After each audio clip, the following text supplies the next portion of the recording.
मैं डॉक्टर हरकेश बैरवासय आचार्य संस्कृत विभाग राजकीय कला महाविद्यालय कोटा में एमए उत्तरार्ध के समस्त विद्यार्थियों का हार्दिक स्वागत करता हूँ। आज की परिचर्चा में पाठ्यक्रम के बारे में विस्तार से बताया जाएगा जो कोटा विश्वविद्यालय कोटा के द्वारा निर्धारित किया गया है। एमए उत्तरार्ध वर्ग ए साहित्य शास्त्र के अंतर्गत तृतीय प्रश्न पत्र में काव्य, गद्य, पद एवं चंपू निर्धारित है। संपूर्ण प्रश्न पत्र संस्कृत भाषा में निर्मित किया जाता है। 20 अंक संस्कृत माध्यम से उत्तर प्रस्तुत करने हेतु निर्धारित है।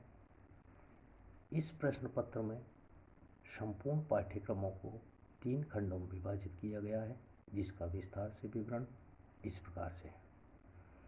खंड ए में प्रत्येक इकाई से 2 लघु प्रश्न लेते हुए कुल 10 प्रश्न होंगे। प्रत्येक लघु प्रश्न का उत्तर लगभग 20 शब्दों में देना होगा, जिसके लिए कुल अंक 10 निर्धारित है। खंड ब में प्रत्येक इकाई से 2 प्रश्न लेते हुए कुल 10 प्रश्न होंगे। प्रत्येक इकाई में से एक प्रश्न का चयन करते हुए कुल 5 प्रश्नों का उत्तर देना होगा। प्रत्येक प्रश्न का उत्तर लगभग 250 शब्दों में देना होगा, जिसके लिए कुल अंक 50 निर्धारित है। खंड स में प्रश्न संख्या 12 करना अनिवार्य है। यह वाक्यात्मक प्रश्न से संबंधित है और छात्रों को प्रश्न संख्या 13, 14, 15 में से कोई एक प्रश्न का उत्तर देना होगा। प्रश्नों में भाग भी हो सकते हैं।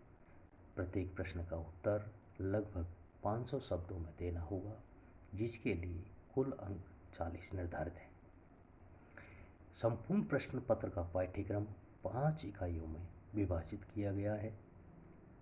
प्रथम इकाई कादम्बरी से महाश्वेता वृत्तांत इस पाठ्यक्रम में निर्धारित है। इकाई 2 नेस्दीय चरितम महाकाव्य का प्रथम सर्ग। इकाई 3 शिशुपाल वधम महाकाव्य का भी प्रथम सर्ग। इकाई 4 शिवराज विजयम से प्रथम एवं द्वितीय निश्वास। इकाई 5 नल चंपू का प्रथम उच्छ्वास।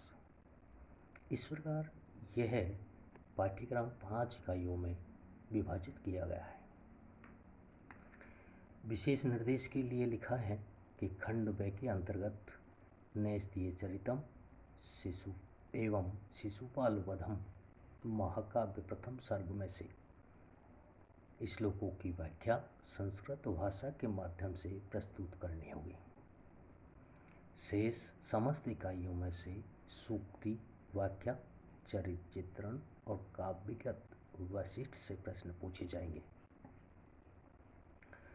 खंड स में प्रश्न संख्या 12 में अंक का विभाजन इस प्रकार किया गया है कि इकाई प्रथम से 2 गद्यांशों में से एक गद्यांश की सप्रसंग व्याख्या करने पर 8 अंक निर्धारित है।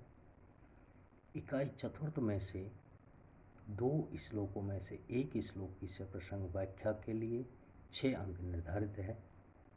इकाई पंचम में से 2 श्लोकों में से एक श्लोक की सप्रसंग व्याख्या करने पर 6 अंक निर्धारित है।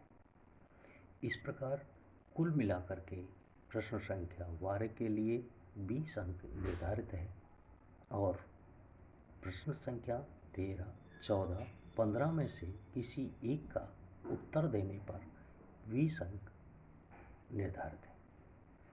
इस प्रकार एमए उत्तरार्ध संस्कृत के जो विद्यार्थी है जिन्होंने साहित्य शास्त्र लिया है, उसका तृतीय प्रश्न पत्र जो काव्यगत, पद एवं चंपू है, उसका ये संपूर्ण पाठ्यक्रम कोटा विश्वविद्यालय कोटा द्वारा निर्मित किया गया है जो सभी विद्यार्थियों के लिए हितकारी है।